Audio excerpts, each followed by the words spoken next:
Hi, my name is Jenny Tollison. In this presentation, I am going to discuss how my methodological perspective impacts my role as a researcher and a scholar in training.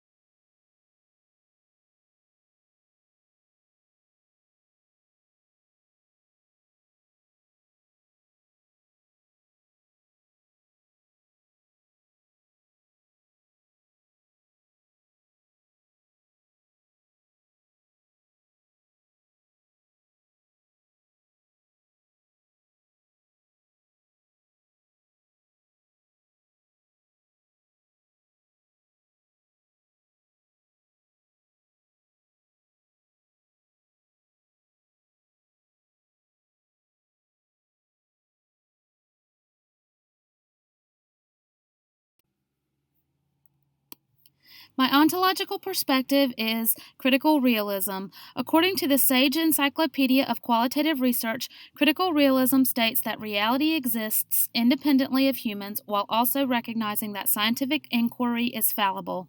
It also acknowledges the social nature of knowledge development. The key theorist is Roy Bhaskar. The major characteristics of critical realism are listed below. I want to give an example of the first three after I briefly explain them. The first is an explanatory focus. Critical realism seeks to explain outcomes, patterns, or trends in data. It also seeks to identify or strongly conceptualize the phenomena being studied so that rigorous explanations can be given, and it seeks to reconcile the agency and structural factors. And an example of this is in education. Social constructionism focuses on how individuals learn or the manner. So, how do these ideas impact my research design? As a scholar in training, these approaches impact my overall approach to qualitative research because the way I construct my own meaning influence how I perceive others' perceptions of their constructions. Specifically, I value objective knowledge, and yet I acknowledge that there are many solutions in any given situation. As long as I understand the rationale, I am open to outcome. When others fail to provide a logical, as I perceive logic, rationale, I may get bogged down in the details. I see that I will need to increase my interviewing skills and general communication skills in order to weed out bias and to prevent getting off track during my research. Additionally, I know that knowledge is limited to the time and place, meaning that socially, culturally, and scientifically we are always growing, changing, and evolving.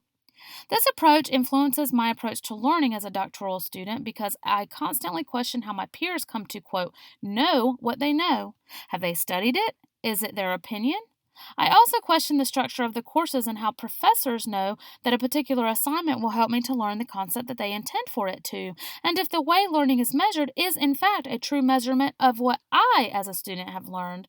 Without knowing the answers to these questions, I must trust the process and construct meaning that while varied, I know my peers have learned through their own life experiences and education in a similar way as I have.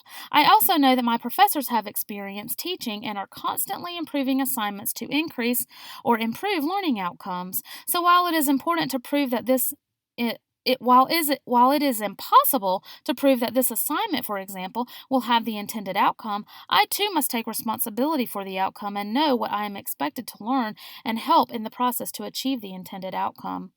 Refining theories and methodology. As I am sure was the case for most doctoral students, the vocabulary one must acquire to discuss these outcomes. To discuss these countless theories and methodologies are immense. Some words are used interchangeably. Some theories have myriad subtheories. Honestly, I've not read them all. When I search to find out more about one, I find endless tangents that are related yet not exactly what I'm looking for. I expect that I will continue to refine my understanding of theories and become more settled, but I am not sure because of the nature of human and scientific fallibility and the ever evolving nature of life that I will ever absolutely settle on one forever. And I am okay with that. Well, I have chosen consensual qualitative research, or CQR, which relies on mutual respect, equal involvement, and shared power. The researcher and participants mutually influence each other through questions and probes that the researcher facilitates. The methods used are open-ended questions, semi-structured data collection methods, using a research team to analyze data and arrive at a consensus, and then the use of one auditor to cross-check the data. According to Hill et al., CQR is the middle of constructivist and postpositivist approaches. CQR is predominantly constructivist, which has many similar components to constructionism, and it also has postpositivist elements. The interviewer's role is to uncover what the participant truly believes rather than, as someone who deeply engages with the participant, to co-construct meaning. Therefore, there is a standard protocol across participants in order to consistently solicit information. Interviewers must be aware of and report their own biases and understand how these biases influence one's analysis of data, which they learn through different forms of media and different contexts.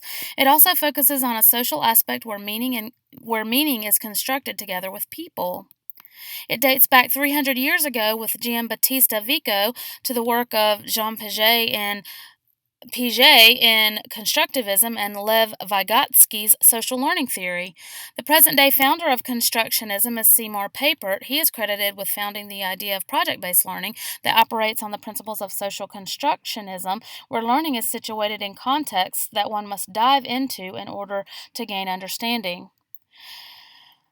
The main characteristics, number one, it is concerned with the meaning and understanding of human activities and is based in language, and the back and forth of communication help individuals to refine meaning.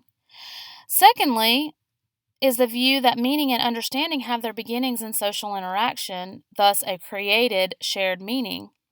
Thirdly, meaning making is embedded in sociocultural processes and are specific to particular times and places. An example that immediately comes to mind is corporal punishment as a main parenting practice. Sparing the rod in Christian biblical times was once the only type of respected discipline for child rearing, yet today this parenting method is frowned upon in many educational settings and by many psychologists, counselors, and authors of self-help parenting books. Positive parenting strategies are logical versus punitive and are the new norm. Fourthly, there are no predefined entities that objective realists can uncover. Individuals mold their own forms of reality. However, this approach also acknowledges that humans have certain propensities, but focuses more on how individuals experience perceptions and how they vary across time and space. Critical realism and social constructionism are related. This is because critical realism leaves room for the socially embedded and fallible nature of scientific inquiry. If we take the example of Locke and Strong of the clay, social constructionism would say that the clay has no inherent shape for the potter to uncover. It could be a cup or a plate or a vase, etc. I don't think that critical realism would disagree. However, I think that critical realism would take a different focus. What are the artistic abilities of the potter, and how likely is it for him or her to create the object that he or she sets out to create? Through the lens of critical realism and constructionism, I would agree that the potter could create anything, but that may be unlikely depending on his or her artistic ability and the quality of the clay. We look at grades as an indicator of student success, so we look for trends in passing or failing grades. We then look deeper at factors that are contributing to passing or failing grades. For example, we start very broad looking at grade level trends, and then we look at content-specific trends, and then we look at individual teacher trends, and then we look at the history of individual student achievement. By doing this, we are conceptualizing the problem in order to explain the outcomes we are observing. We then try to change structural factors that are more likely to increase the agency, or in this case, student achievement. Another major characteristic of critical realism is that it respects the importance of social meaning to humans. So it recognizes that information or reality is gathered in social contexts. There are also three categories of reality: the actual, the real, and the empirical. The actual domain refers to events and outcomes that occur in the world. The real refers to underlying relations, structures, and tendencies that have the power to cause changes in the actual realm. The empirical dimension refers to human perspectives on the real and actual world, whether that be perspectives of an individual or scientific inquiry. The real and actual domains occur but are perceived by imperfect, fallible humans. Thus, while objective reality exists, it is not knowable with certainty.